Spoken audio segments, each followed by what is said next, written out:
Bismillahirrahmanirrahim. Assalamualaikum warahmatullahi wabarakatuh. Perkenalkan, nama saya Ira Wahyudi. Saya dari STI Dojana. Saya berhome base di Fakultas Dakwah, Program Studi Bimbingan Penyuluhan Islam. Saat ini saya sedang melaksanakan pelatihan kompetensi dosen pemula di PTP UIN Raden Mas Surakarta tahun 2025. Assalamualaikum. Waalaikumsalam warahmatullahi wabarakatuh. Nurin, gimana kabarnya? Sehat? Alhamdulillah. Oke, alhamdulillah.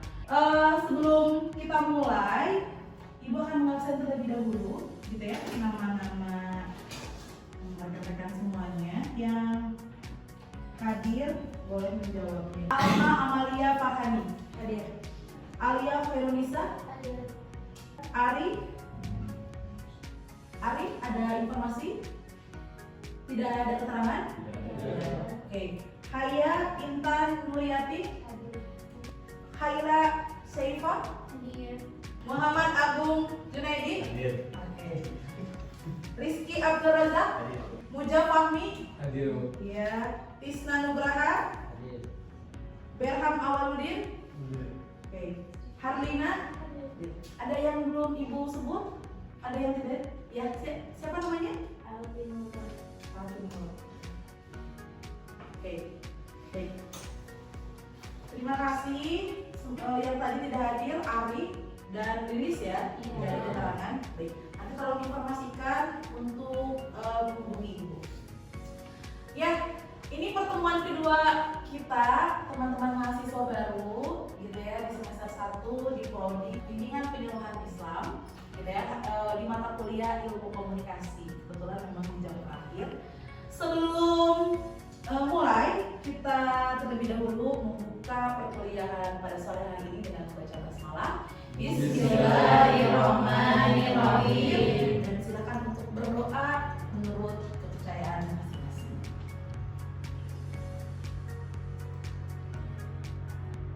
Oke, baik. Karena di jam sore hari ngantuk ya, pengen pulang gitu ya.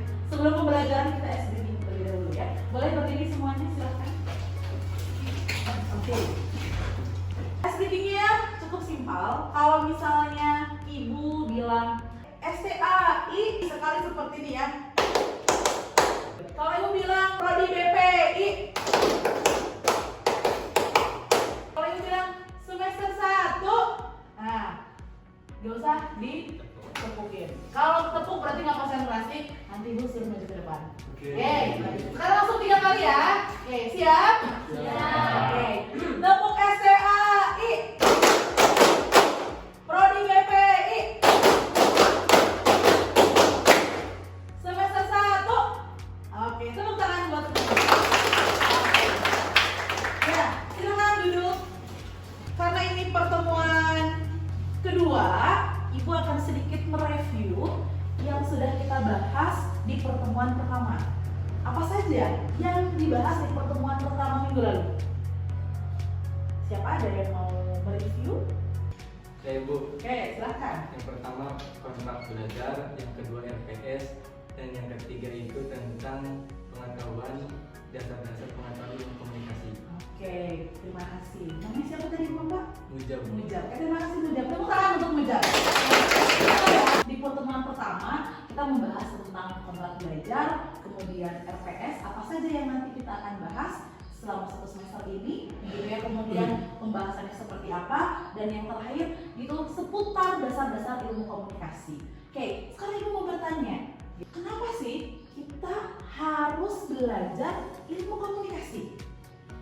Kenapa kita harus mempelajari ilmu komunikasi? Padahal kita setiap hari dari mulai kita belajar berbicara, kemudian SD, SMP, SMA, bahkan sekarang kita udah bisa komunikasi, betul? Kenapa kita harus belajar komunikasi? Silakan.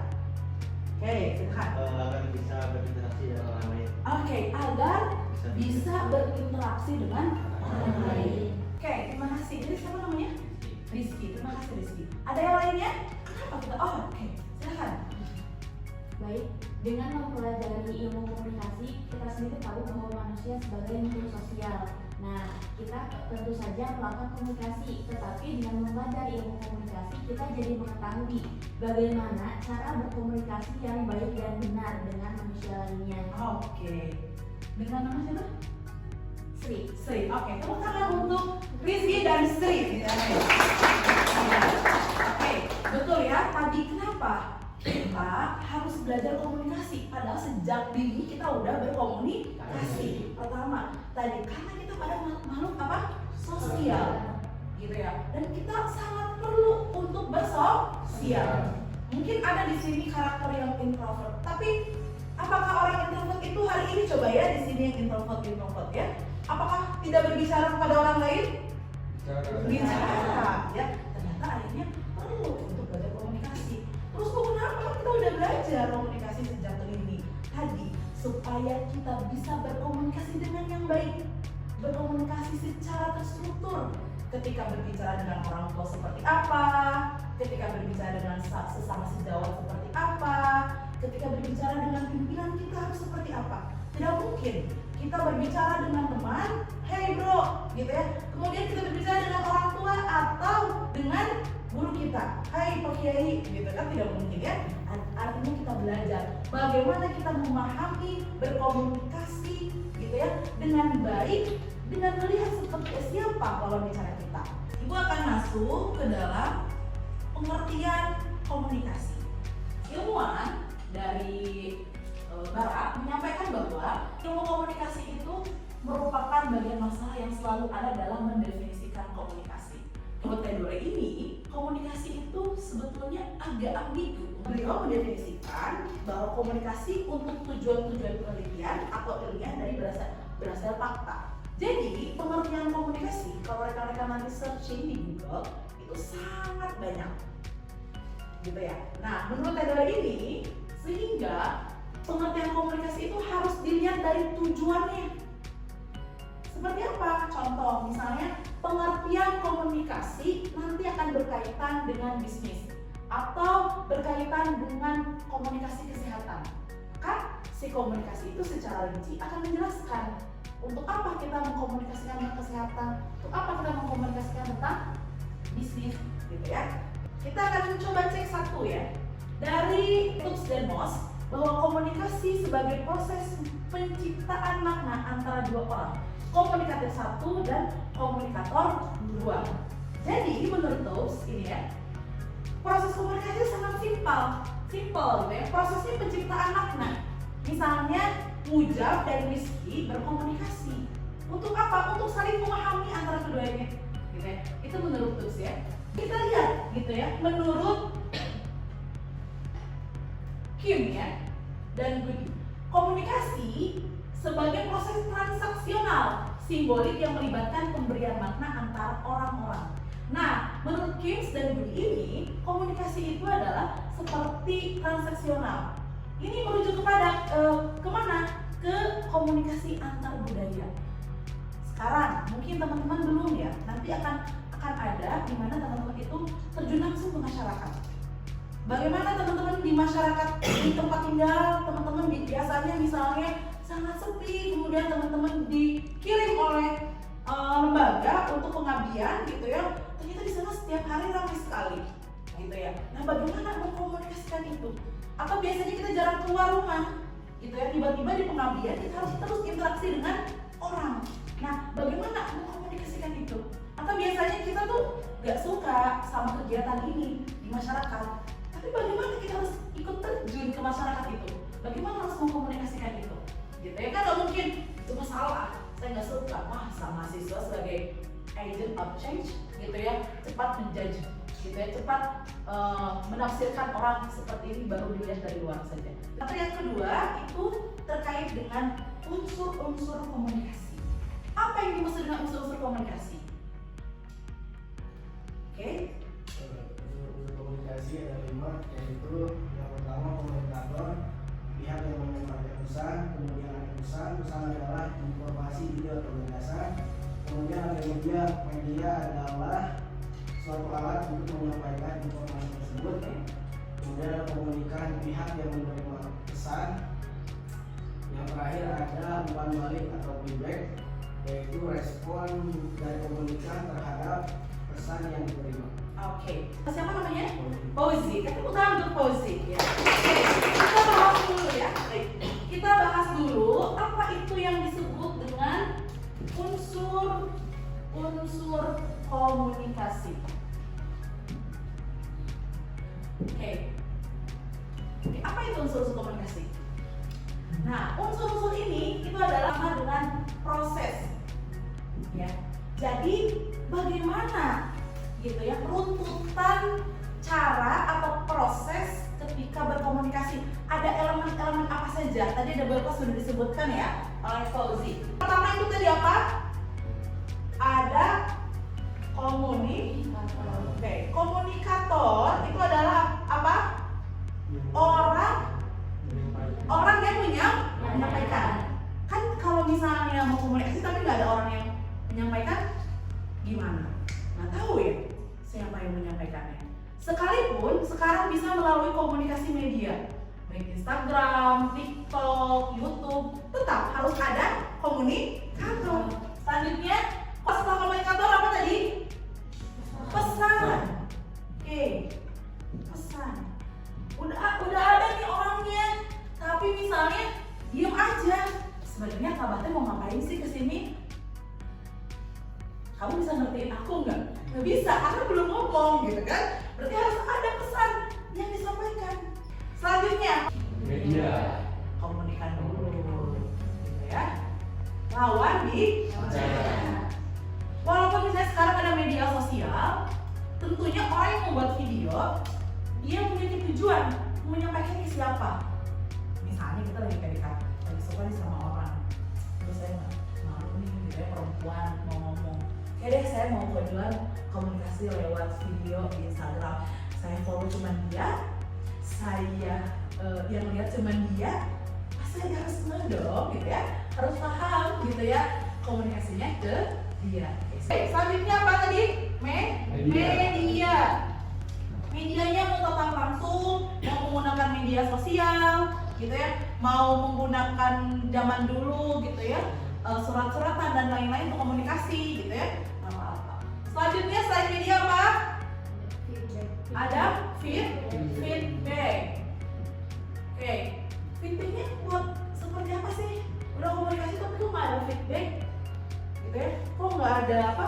Nggak ada kayak responnya seperti apa gitu ya? Terus tidak ada apa namanya? Tidak ada umpan balik gitu ya? Nah itu pasti akan ada, entah hanya diam saja atau misalnya dia bereaksi atau sebagainya. Nah di depan ini ada beberapa perbedaan ya terkait dengan unsur-unsur komunikasi. Ada istilahnya pengirim sama dengan komunikator gitu ya. Kemudian ada transmitter, ada sinyal, penerima tujuan gitu ya. Dan dari David juga ya, ini menggunakan hanya singkat ya, cuman siapa yang berbicara, message, kemudian channel, server gitu ya. Oke, sampai sini ada pertanyaan. Karena tidak ada pertanyaan, kita akan coba untuk berdiskusi kelompok gitu ya. Silahkan untuk dibagi menjadi 4 kelompok gitu ya. Silahkan untuk duduk bersama kelompoknya masing-masing. Oke, sudah berkelompok ya. Ibu akan membagikan instruksi kerja terkait dengan memahami unsur-unsur komunikasi lebih dalam dan pemahaman lebih jauh terkait dengan ilmu komunikasi dari berbagai bidang. Oke, boleh? Sebelah kanan. Oke, tuh ibu sudah cantumkan kelompok 1 bagian apa, kelompok 2 bagian apa terkait dengan tokoh ahli komunikasi gitu ya, secara terstruktur, kemudian unsur-unsur komunikasi dan penerapan unsur-unsur komunikasi. Silakan.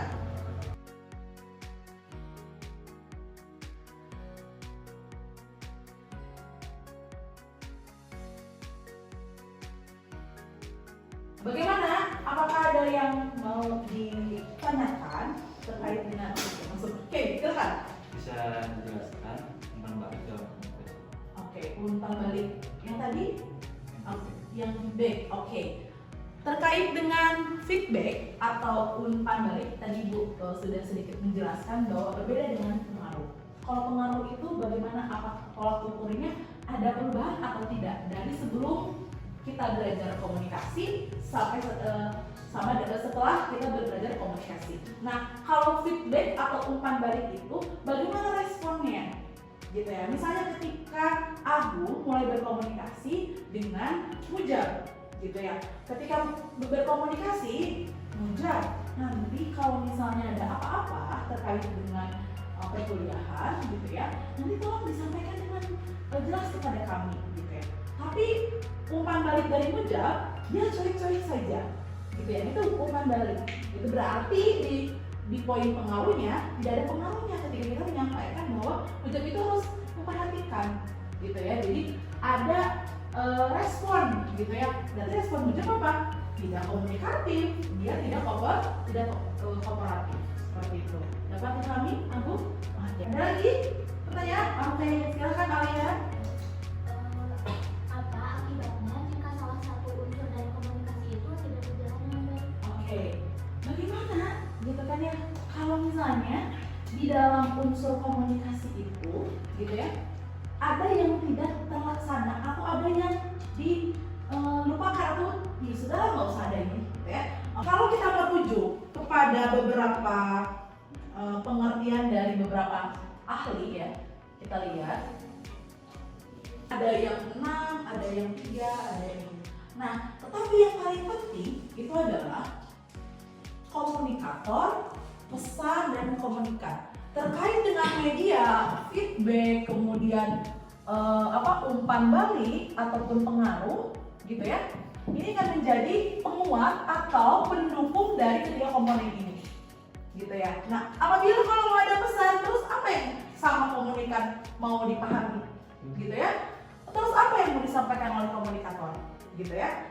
Menyampaikan tentang media, seperti itu ya. Jadi balik lagi, itu bagaimana tujuannya. Nanti si pengertian komunikasi ini mau kemana, gitu ya. Makanya ada bukan divisi atau peminatan nanti kalau misalnya di S2 teman-teman, gitu ya, mau S2 ada komunikasi bisnis, kesehatan, bahkan seorang komunikasi itu bisa bekerja di rumah sakit. Untuk apa? Mengkomunikasikan orang-orang kesehatan, gitu ya. Bagaimana? Ketika dokter, ada juga dokter yang sudah spesialis, beliau belajar lagi komunikasi. Untuk apa? Bagaimana berkomunikasi dengan pasien, gitu ya. Sini ada pertanyaan?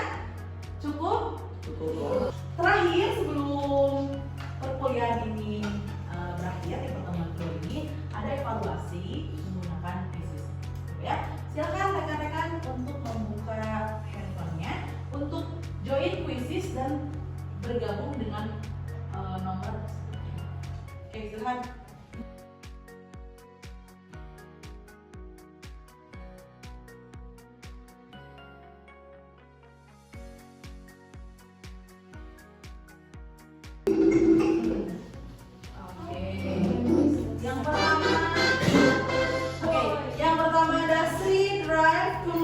Sri ya, oke. Yang kedua dari Sri Abdul dan yang ketiga Erlina. Tepuk tangan. Yang lainnya oke, ini sebagai bentuk evaluasi, gitu ya, tentang mengakhiri pemahaman terkait dengan yang sudah disampaikan. Oke, mungkin itu saja. Sekali lagi ibu bertanya, apakah ada yang mau ditanyakan? Cukup. Oke. Terima kasih untuk hari ini terkait dengan pemahaman tentang bagaimana perlunya komunikasi dan apa saja unsur-unsur komunikasi. Minggu depan Ibu akan review dan mungkin saja Ibu akan ada kuis dadakan lagi dengan materi yang akan disampaikan minggu depan. Oke, terima kasih. Mari kita tutup dengan baca hamdalah. Alhamdulillahirobbilalamin. Kita baca doa. Subhanakallah.